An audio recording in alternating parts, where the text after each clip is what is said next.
Okay, so back when I gave out my survey for this speech, I wasn't exactly sure how I wanted to approach the topic, and you can tell that because my questions were all over the place. The obvious follow-up to my informative would be to delve into aspects of wealth inequality that are relevant today, but I don't think I can do that justice in 10 minutes. And I feel like for something like that, I should give you a chance to rebut, but you can't speak, haha. While I was researching potential current year topics, I came across websites and videos of college socialist organizations, and that sort of gave me the idea to time my first speech, because my parents had first-hand experience with socialism. 20th century communist societies were some of the most repressive and stifling in recent history, and I'm going to go over several aspects of their political climate that seem to have bled into our own modern discourse. And I think these things sort of contribute to how difficult and divisive politics are today to talk about, which based on my survey, a lot of you can attest to. So the first thing would be identity politics. Back under communism, Russia and China would divide their population into different groups based on prior wealth, ethnicity, contact with foreigners, loyalty to party, and pretty much anything. But they also pit these groups against each other. In China, there was a youth group known as the Red Guard, shown right here. And at one point, there was rumored to be a chapter of the Red Guard in nearly every school across the nation. So what they were tasked with doing was to destroy remnants of Chinese history. So they would destroy museums, libraries, art galleries. And what happened was that the older generation didn't like this. They didn't want to see the history getting burned. And what happened afterwards was destructive as hell. So in Beijing's Western District alone, hundreds of school teachers, officials, faculty, they were killed. And countless people were injured, raped, missing, and public order in the areas where the Red Guard raided was almost non-existent. And these are just kids like you and me. So nowadays, people are self-segregating in politics based on things like sexuality, ethnicity, gender, and I'm going to go over why I think this is a bad idea. So I'm going to pull up a graphic from Heterodox Academy. So basically, when you compare two populations of people, they distribute themselves in like a bell curve, or if you take statistics, it's known as a normal distribution. So the creator of this graphic even showed that the problem with comparing people by the means is that you lose all the complexity of comparing the actual populations as a whole. And another thing that the graphic doesn't show that I want you to notice is that the difference between the groups is a lot less than the difference within the groups.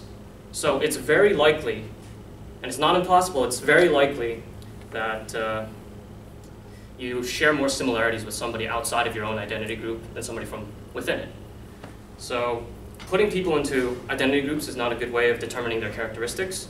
I think people should be assessed on an individual basis, and plays the idea that the greatest minority is the individual after all. The second thing I want to talk about would be people's inclinations in politics to paint their political enemies as evil. And this happens a lot in debates over, let's say, gun control, abortion.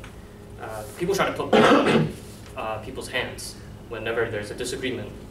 And communist regimes did this a lot. When their policies started to fail and famine set in, they would take political adversaries or potential troublemakers, brand them as enemies of the state, and either imprison or execute them. The Red Guards I told you about earlier, they were so violent that they had to be brought back under control by the police, and there was a lot of fighting. What happened afterwards were that 18 million students were sent to the countryside or rustified, like my uncle, and basically that was to calm them down from their violence that had been occurring earlier. There's a really good book called Eichmann in Jerusalem where it talks about a Nazi bureaucrat who was basically just doing office work, but the material that he was dealing with pertained to the extermination of the Jews, and he was later put on trial.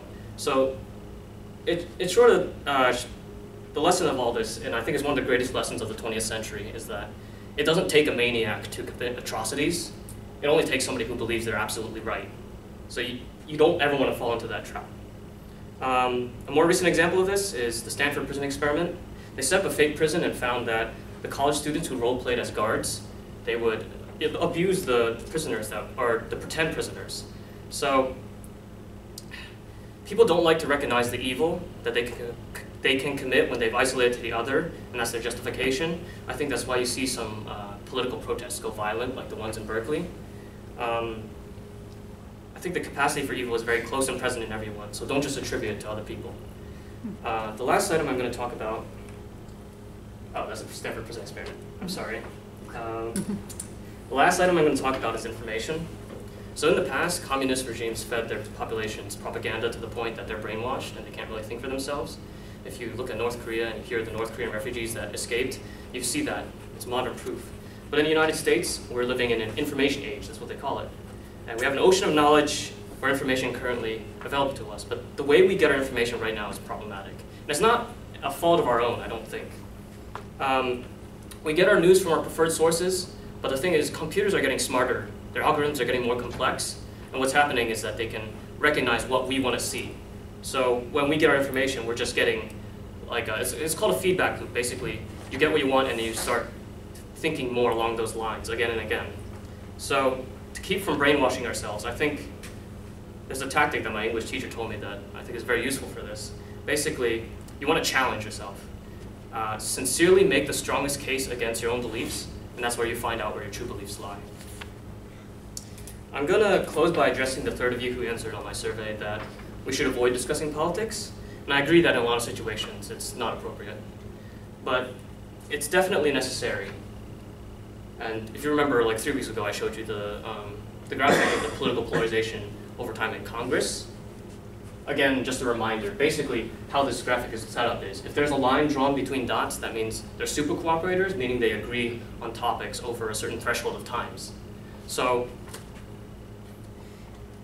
if our politicians cannot make unbiased decisions anymore, then that duty sort of falls upon us, because we're the ones that are putting them into office. So we have to become unbiased ourselves.